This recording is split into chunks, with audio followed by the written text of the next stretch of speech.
Come on, bro. Come on. Who's all in the house? Huh?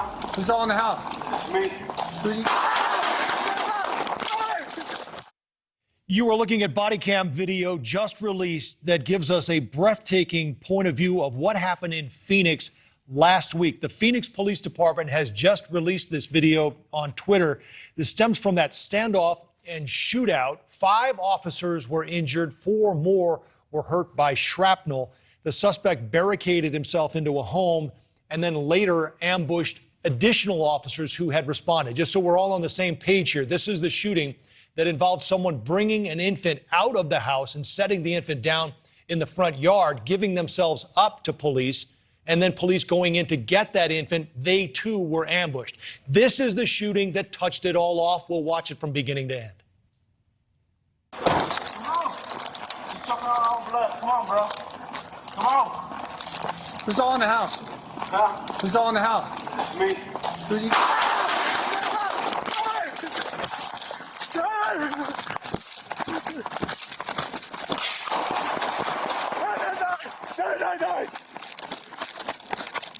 I've been shot. No. Well, I'll tell you, as you watch that, it makes it harder to believe that none of the officers were seriously injured or killed. Let's bring in Sheriff Mark Lamb now from Pinal County. Sheriff, this is in your backyard in Phoenix. I don't know if you'd seen that video until just now. Let me get your initial thoughts on what you just saw. Yeah, Joe, that is the first time I've seen the video. I mean, I'd seen some still clips of it, but it just goes to show you how dangerous this job is, that the men and women that do this job every day, they put on that badge, they leave their house, they show up to calls like this with no idea what could happen. Look how quickly that guy turned. I don't think anybody watching that video could see the gun in his hand. Right.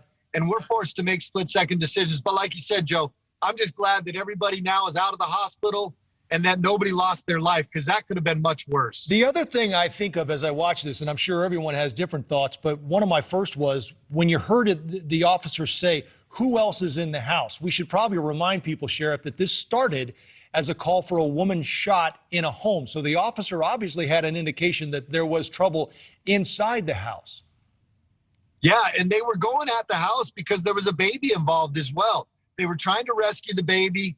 And like I said, I don't know all the details, but that was one of the reasons they were approaching the house like that. They're trying to get the baby safe, and this guy turned on him.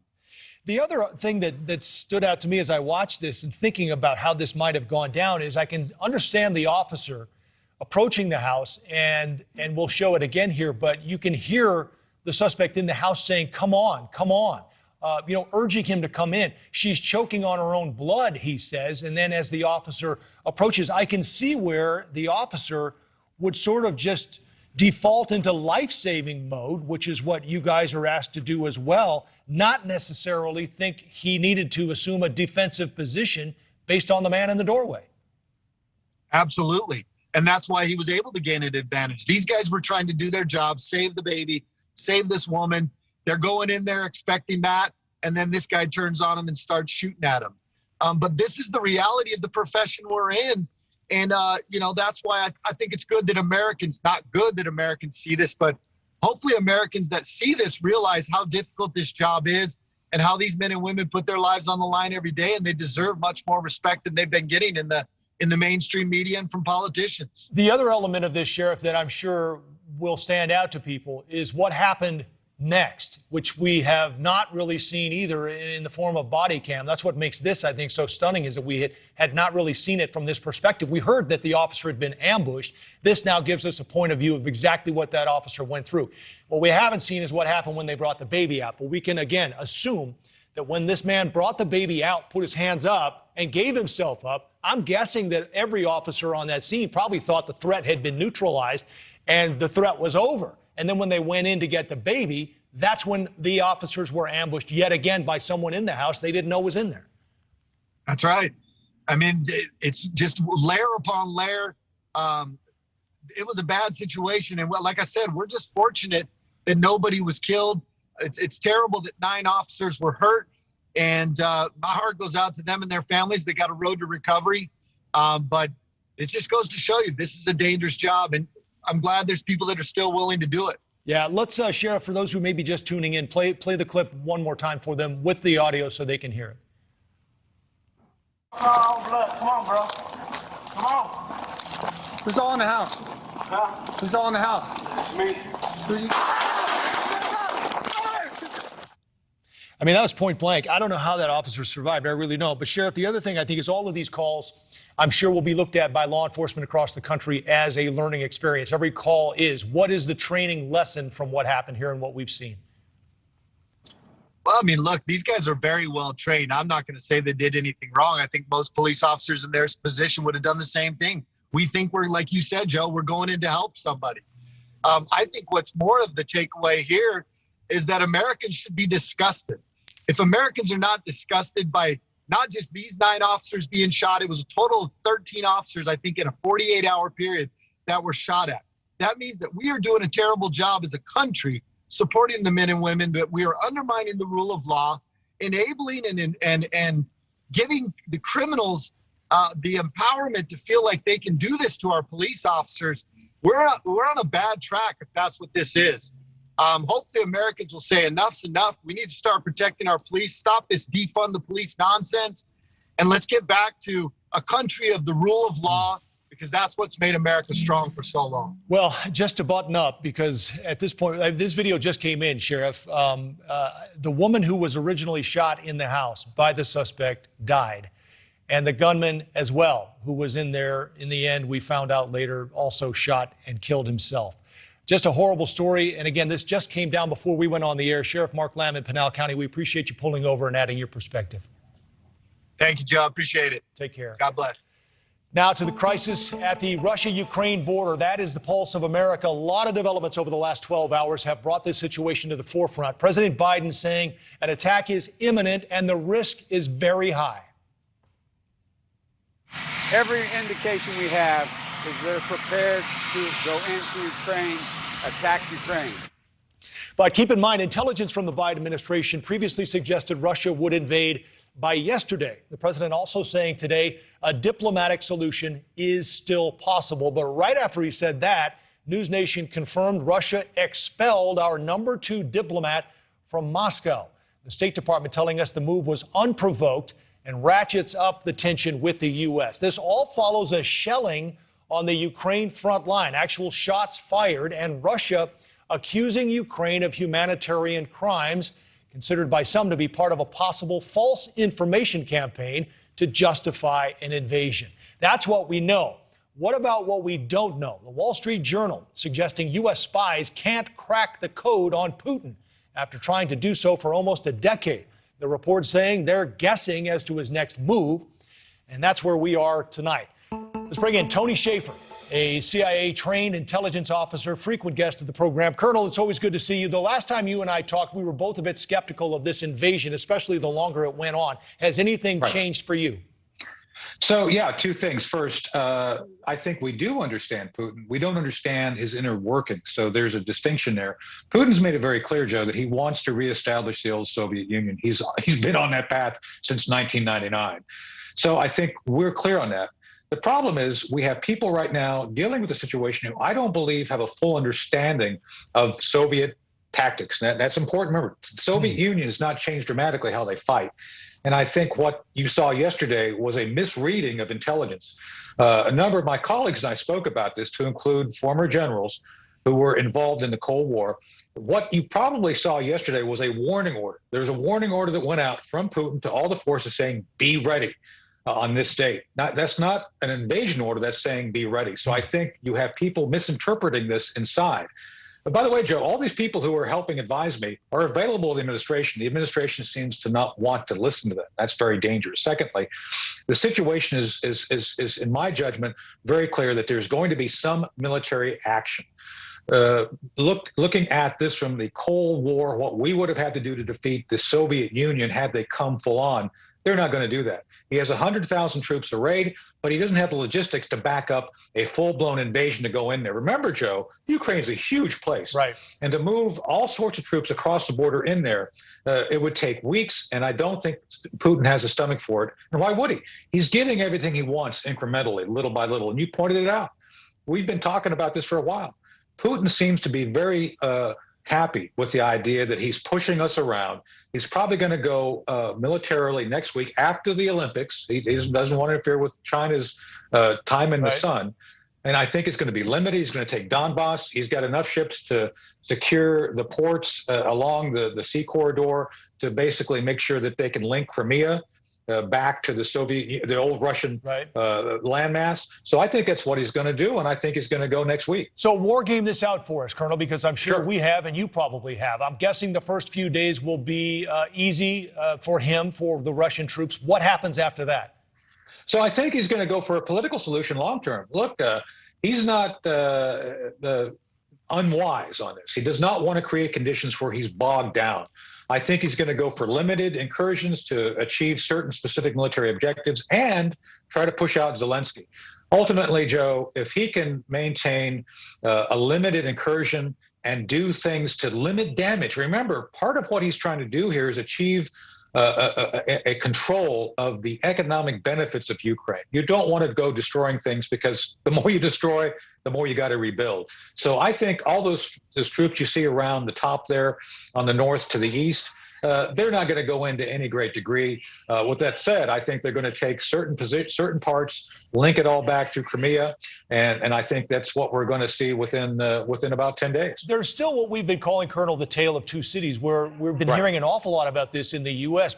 Meantime, in the Ukraine, they don't seem to be too worked up or worried about this. I'm wondering if the U.S. is saying all of this so that if it does happen, people won't look back and say, why didn't you tell us all this was going on? It's very dangerous, and I think that's exactly what's going on. The administration is trying to build a narrative saying, we told you so. Look, Joe, crying wolf does nobody any good. Yesterday, when they said the Russians are going, that didn't help anybody. And I really believe, based on the people I talked to, the White House believed that. It wasn't going to happen. I actually was talking with my friends like, why are we not seeing what they're seeing? Right. We're not seeing it because it's not happening. And I think the Ukrainian people understand, too, Putin's not going to go for the whole kit and caboodle. He's going to go for the edges. Those locations where the conflict is already hot, it's going to get hotter. But I don't see it breaking into a full-blown 100,000 men coming across the border, going in for a full 30 days. I just don't think they have the logistics to back that up. Well, we will continue to follow it. It's always great to have the insight and military voice of Lieutenant Colonel Tony Shaver. Colonel, it's, again, great to have you. Thanks for the time. Thank you, Joe. So what is the thinking in Ukraine? Is the country on edge, awaiting war? Not really. At least that's what one American still in Kiev is telling NewsNation's Kelly Meyer. And she joins us now. And that, as we've said, Kelly, is not necessarily what we're hearing from the White House. That's right, and it's spot on with what the colonel was just saying, the feeling that we're seeing over there in Ukraine. And for the White House, they're only raising the alarm. President Joe Biden saying it's his sense Putin will go through with an attack in the coming days. And we do see videos coming in of Ukrainian troops preparing to defend themselves. But for the people we've spoken to in Ukraine, in places like Kyiv, the capital city, they say things are calm. Life is continuing as normal. Things are operating as normal. And as Russian troops remain staged across the border, some Americans moved out to the western side of the country, but they said that was just out of a precaution and there was really no panic. We spoke with one American who is visiting Ukraine from Virginia and says it's the West who is blowing this out of proportion. Take a listen. Like, everybody's preparing for the worst, but they're not stressed that it's going to really happen, that they're panicking. And I keep stressing that so much, and I'm being repetitive about it because I really just want the Western media to just calm down. Still, Joe, the message from officials here in D.C. remains the same. They're urging Americans to leave Ukraine now. And while there are reports suggesting today U.S. intel really isn't sure what Vladimir Putin's next move is, those in Ukraine, like Sarah Bay, are staying put. Joe? A lot to digest. Kelly Meyer, live for us in D.C. Thanks for the update, Kelly. The soldier leading the unionization effort, I mean, he tells me they're being treated like shit. A call to unionize from the Texas National Guard, the personal and professional hardships the troops say they're facing. That's ahead for us. Plus, the cross-country protest truckers are planning here in the U.S. in sympathy and support of the truckers in Canada. As we head to break, quick reminder, you can follow us on social media at Joe Donlon TV. Back after this.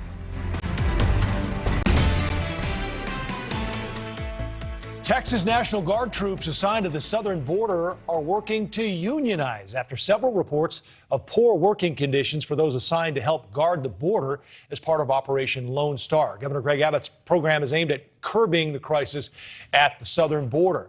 Joining me now for more on this, live from Texas News Nation's Marky Martin. And Marky, my first thought today was that I didn't realize military troops could unionize, but I'm sure there's more to it than that. Yeah. Hey, Joe, I think a lot of people are having that thought. And just off the top here, caveat, this is not a full-blown union as of right now, but it's certainly the beginning stages of one. This group is made up of Texas National Guard members, of course, working under Operation Lone Star. And you just said it, I think a lot of people scratching their heads saying, I thought military members couldn't unionize. Well, this is all new legal ground because just in January, just last month, in a new court filing, the Justice Department came forward and declared that National Guard members who were under active state duty status could join or form a union if they so choose. So here we are. A month later, permission granted, and this group is certainly starting to take shape. I think leaders are kind of gauging interest here. And you and I have reported repeatedly on this show, despite your politics on Operation Lone Star, it has certainly been rife with issues and leaked information pretty much since the beginning, Joe.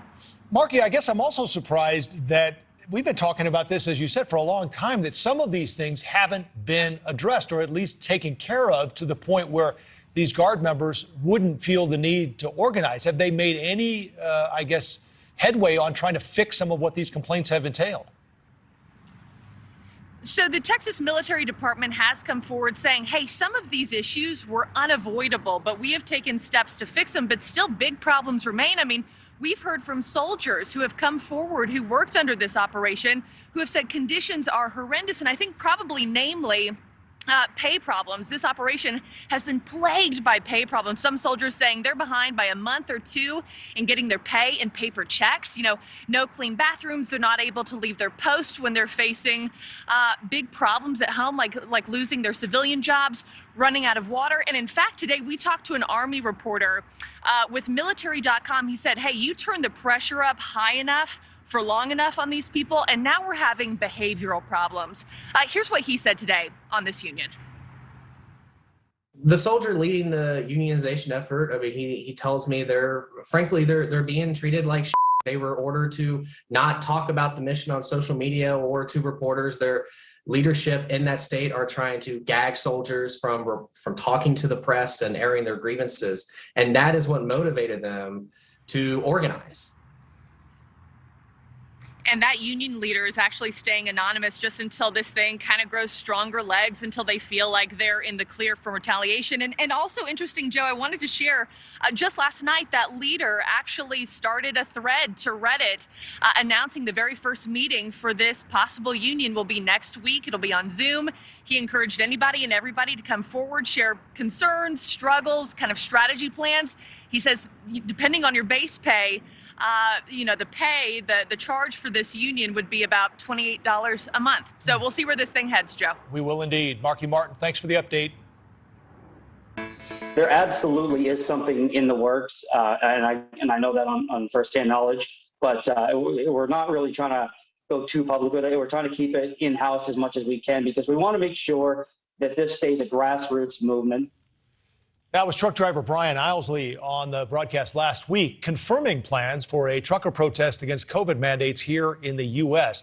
Now the so-called People's Convoy has confirmed a convoy will begin later this month and stretch all the way from California to Washington, D.C. The convoy is expected to have an estimated 1,000 truck drivers. Joining me now, American truck driver Louis Pugh. Louis, it's good to have you. What can you tell us about what's being planned for later this month?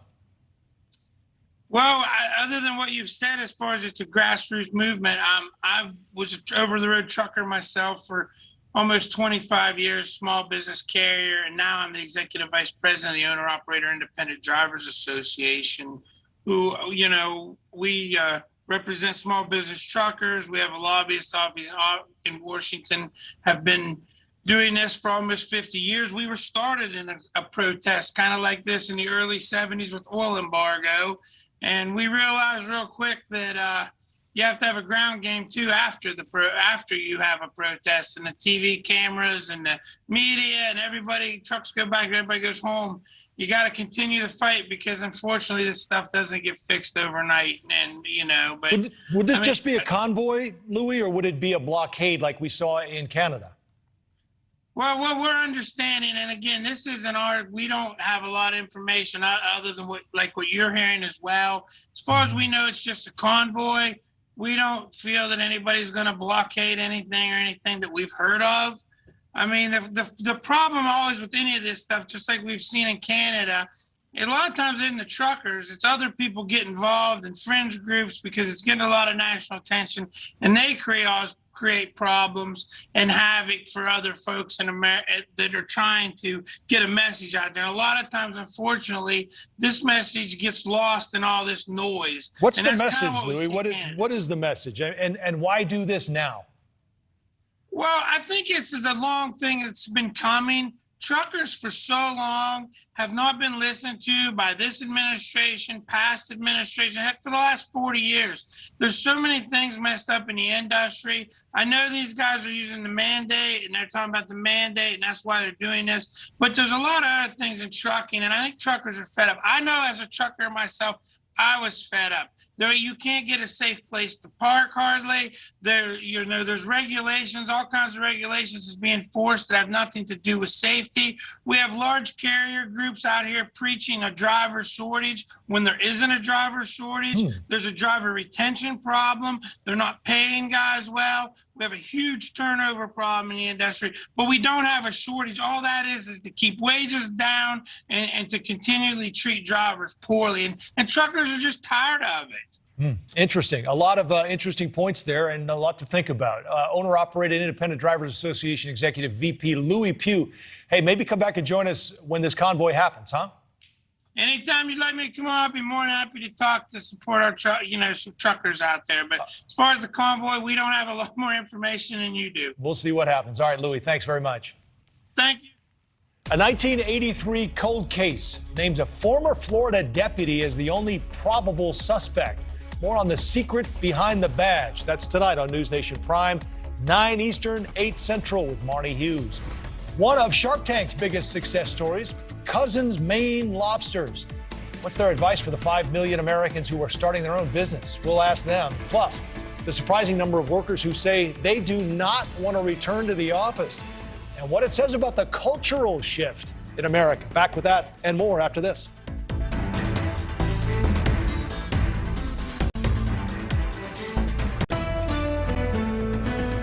People, the great resignation, they're leaving their jobs like never before because they woke up after the pandemic with this existential crisis and said, hey, my job and the company I work for sucks. And the way they treated me during the pandemic sucks. So I'm going to go do my own thing. That's some real talk from financial guru Dave Ramsey, who was on our broadcast yesterday talking about the small business boom happening around the country and why some Americans are over the idea of working from the office. Our next guests know exactly what it's like to go into business for themselves. 10 years ago, 2 cousins launched a small food truck business in California specializing in fresh lobster. And after a 2016 appearance on ABC's Shark Tank and an investment by Shark Barbara Corcoran, well, their company exploded. Cousins Maine Lobster now has food trucks and restaurants in 19 states. We welcome to the show the CEOs and founders of Cousins Maine Lobster, Jim Salikas and Sabin Lomack. Jim, let's start with you. What advice would you have for the 5 million Americans who've gone out on their own now and tried to start up a new business in this pandemic? Yeah, I mean, it's honestly something that we're so passionate about. My advice, if you want to do this, is to do something you love, something that's meaningful to you. We went out saying we wanted to recreate our childhoods, and that is what this business is all about for us. Our childhoods in Maine are now going through all the trucks and restaurants throughout the country. You know, we get to control our own destiny and create a culture and a fabric of our business that we believe and hope customers love coming and eating our food, and franchisees love being a part of, and our staff loves being part of this family feel. So, Sabin, do what you love. That's great advice. But we talked yesterday when we talked about these new numbers of people starting new business about the reality. You've got a great idea, but you're going to face a lot of challenges. And short of having a shark help you out, what would you say to people? What's the biggest challenge they need to address to do this? You know, I think a lot of people, they don't try to be the best. They try to be, they're mediocre. They don't put all of their eggs in the basket. They don't really go for it. I think that they're timid, and oftentimes they don't believe in themselves. And I think that will keep you in the same position, and it won't give you accurate results. For Jim and I, when we decided to go all in, we said we wanted to be the best. We wanted to be the kind of the name when you think of Lobster, and we didn't take any shortcuts. So right now, if you're thinking about doing that and you want to take the risk, make sure you're the absolute best in your class. Jim, it's also interesting that the food truck idea is kind of pandemic proof, right? I mean, it's tailor-made for a pandemic. You pull up, you open the door, and off you go. Did things slow down at all for the business during the pandemic? No, you know what? You raise a good point, which we were not smart enough to know 10 years ago when we started. But the fact of the matter is our trucks really took off during the pandemic, and we were thankful and grateful for it. But if you think about it, you're outside, you're 6 feet away from each other, if not more. It's fresh air. We have a mobile app where you're just ordering, so it's touchless. And the truck, to your point, can move around to find people. Sabin, how has the business climate changed since you guys started? And I'm wondering, would you face different challenges if you tried to do what you did 10 years ago today? How much harder would it be? I mean, I think there's certainly a lot more competition, and there's a lot more people trying new things. You know, like I said, even 10 years ago, a decade when we started this, the food truck market in itself was really in its infancy. And I don't think that there was an immense amount of people kind of taking risks like this. Now it seems like it's more encouraged to do this. And it's more expected that you don't have to work your 9 to 5 or do kind of what you were taught when you were growing up. So I think the business climate is changing. And like you said, people don't want to go back to offices. They have options now. What have you learned from Barbara? I love these pictures of you guys together. What's the biggest thing you've taken away from your ability and I guess the luxury of working with someone like her, Jim? Yeah, you know what? Barb always said, don't do everything that comes your way. After you go on Shark Tank or whatever you do, you're going to have a million different things as a small business owner that come your way. So stay focused, be fearless in everything that you do. And ultimately, which we love to say, which we learned from her too, is be prepared. The more prepared you are, you're going to decrease any chances of failures. So whether it's an interview or a new job you're starting, whatever it is, know everything so you give yourself the best chance for success. Sabin, what's ahead for you guys? I saw where the 2021 lobster harvest was a 75% increase in value. How has that changed your business? I mean, it's changed us dramatically. I mean, like most people, we've had to raise our prices, and you know, we're working our hardest to continue to offer the same product, obviously. But you know, prices have gone up. But what's next for us is just continued success, hard work. We take an immense amount of pride. Like Jimmy said, we're recreating our childhood and getting our lobster to your neighborhood. So more expansion, more growth, and hopefully more lobster rolls. You're expanding today, aren't you, Jim? We're expanding today. You're expanding. You're having a baby. Oh, are you? Oh, wow. We're breaking news here. How do you know this? How does he know it and not you? Oh my God. I'm like, should I ask my wife? That's a long story. Our family is growing. Yes, baby 2 is on the way, but more trucks are on the way and more restaurants. So I'm getting my families confused. That's what I was talking about. I didn't realize you were expanding the footprint of the house. Yeah, we are expanding it. We have 19 new units coming in the next 4 to 5 months, trucks and restaurants, and truly all throughout the country. So we're very excited to launch those, but we can't give away all the secrets of the city. Well, you just gave away one big one, that's for sure. That's true. I'm like, oh no. Yeah, actually, my cousin gave it away. Yeah, the CEOs and founders of Cousins Maine Lobster, Jim Salikas and Sabin Lomax. It's great to talk with both of you guys. Good luck. Thank you for having us. Americans are getting out of the house again as California ends its indoor mask mandate today. Across America, movie theaters are back to 58% capacity. Air travel was at 83% during the past week, and the NBA reporting game attendance back to 93%. But compare those figures to this. Only about a third of office workers were actually back in the office last week. That's according to a recent industry study. Where are they working? From home. A poll of white-collar workers, in fact, was more revealing. Just 3% want to return to the office 5 days a week, and a full 86% want to work from home at least 2 days a week. So in other words, we're happy to call the pandemic over, just don't tell the boss. The Federalist culture editor, Emily Jashinsky, joins us now from your home office, Emily? Wow, you got me. Yes, Busted. From my home office. So people are returning to movie theaters and restaurants in droves, not to work. Why? Yeah, it's really interesting. That 3% number is stunningly low. I expected the number to be low, but 3% is stunningly low. What is interesting, though, is sort of what those numbers don't tell us, because I'm interested in the number of people who actually adamantly don't want to be from home full time. I've actually always worked in this job from home, and it's unpleasant. And I think a lot of people learned that over the course of the pandemic. And it's going to be as big of an adjustment for people to get back in the office as it was for people to leave the office. It might even actually be a bigger adjustment because people were happy to work from home, but people are now going to be much less happy to have to do a little bit of both. But a little bit of both is probably right where that happy middle wants. They want a hybrid, a couple of days a week in, a couple of days a week out. And what's going to be incumbent on bosses around the country is measuring productivity and then communicating that to their employees, because I bet in a lot of different jobs, productivity actually does take a hit with working from home. You bring it up, Emily, so we'll show you some research we found. The CEO of Cameo, this is the company that allows you to get a shout out from maybe one of your favorite stars or celebrities, said that when they brought people back into the office, their productivity skyrocketed, doing a month of work in a day. And he said, that's the number I can't stop thinking about. So when these companies say, hey, guys, it's time to come back, do you think when the rubber meets the road, maybe there will people who will say, I'm not going to do it?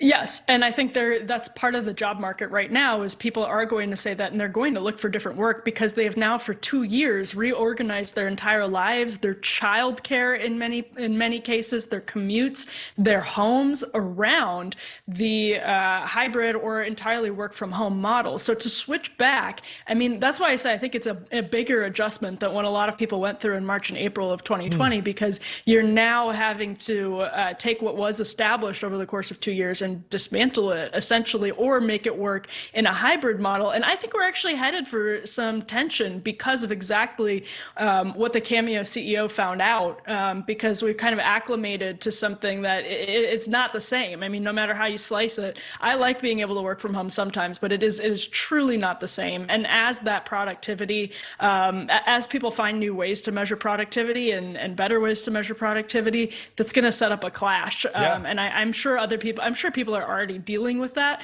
but we're going to see a lot of new, I think, work models emerge actually after the pandemic. Right. I mean, workers now clearly have a lot of leverage, Emily, and there's not a ton that employers can do or say about it. This will be an interesting showdown. We wanted to ask you on to talk about this, though, because it's in your wheelhouse, and I wonder if you think this is really more part of a cultural shift. Absolutely, big time. And this is all happening, because of the internet. I mean, switching to email was a huge shift, and it was a huge business shift, but just the culture of how we think and talk about these things. We've heard a lot of people calling for a 4-day work week. That's sort of come up more and more. And as unsympathetic to those sorts of ideas as I often am, in a world where you wake up and go to bed with your work email pinging you in many people's jobs, that you understand why people just want more of a break. I don't think a 4-day work week would give them more of a break. I think it would just distribute the work more into their recreational time. Yeah. But this is our culture is changing in really big ways. We've organized our lives more and more around work because of technology. And that's why people are saying, listen, I'm bombarded with email. If I go into the office, I have email on my back until 9 p.m. So I might as well just be at home doing it. And so it's asking a lot of both bosses and workers to reconfigure this. Emily Jashinsky, we always love talking with you. She's the culture editor at The Federalist. Thanks again for the time. Take care. Thank you. A former RNC chairman weighs in on the future of the GOP. His warning to the future, that's tonight on Dan Abrams Live, 8 Eastern, 7 Central.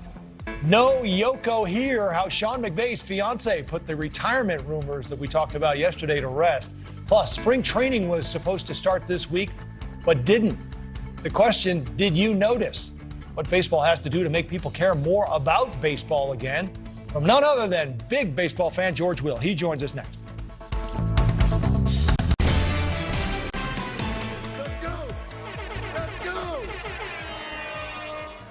Aaron, Sean McVay just tapped me on the shoulder. He wanted to know if you were interested in running it back.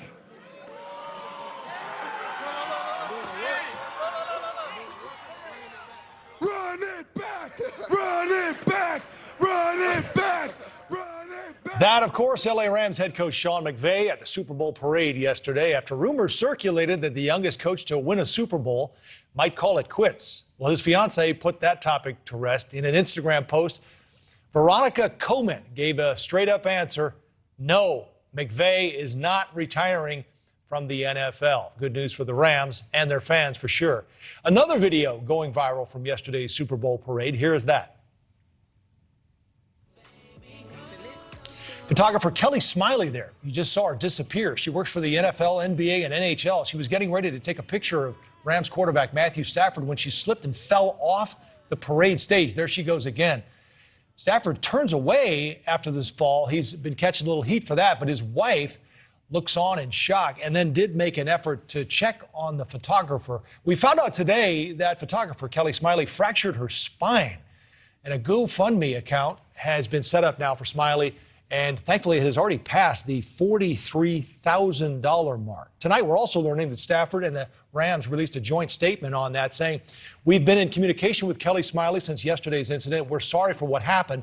We will be covering all her hospital bills and replacing her cameras. We wish her a speedy recovery." Certainly nice to see that. Americans can't seem to quit football at this point. The NFL ended up its season Sunday with a 10% jump in viewers, its highest ratings in 6 years. This even the league battling scandals from allegations of racial discrimination to a toxic culture. Meanwhile, Major League Baseball spring training was supposed to start this week, but thanks to the owner's lockout of players, it didn't. Did anyone notice? Baseball was America's pastime. Is it still? Longer games have led to dwindling attendance, and players like Fernando Tatis Jr., Bryce Harper, Tim Anderson have tried to inject some personality into the game and make it a little more fun, but the old school rules of baseball continue to present challenges for the game. Joining me now to talk more about the state of sports in America is NewsNation senior contributor George Will, also a Pulitzer Prize winning columnist for the Washington Post and a huge baseball fan. George, in our meeting today, I hate to tell you, we said George may be the only person who seems to care about this. Well, that's the problem. It's not that fans are angry, but a kind of indifference. The menu of sports available to the fans is so rich now. The NHL is playing, college basketball is playing, the NBA is playing, March Madness is coming. Terrible thing when baseball leaves and people shrug, and I'm afraid that's what's happening.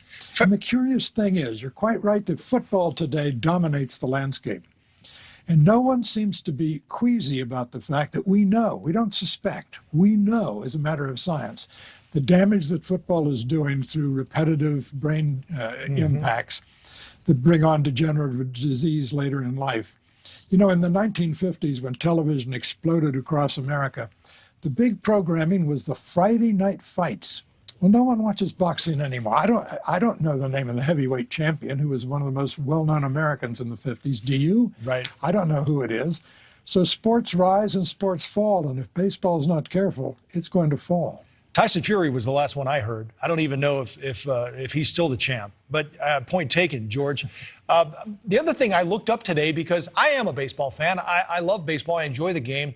I don't even know why they're locked out. Is that part of the problem? It's to put pressure on the players to get this done before spring training started, which, of course, we're now past that. Here's the problem. They're negotiating about how to carve the economic pie, which is fine. That's what labor management disputes are about. But everyone knows that that's not baseball's problem. Baseball's problem is that it's in the entertainment business, and the product on the field is less and less entertaining. As you said a moment ago, the games get longer and longer, and the time between the ball put in play gets longer and longer.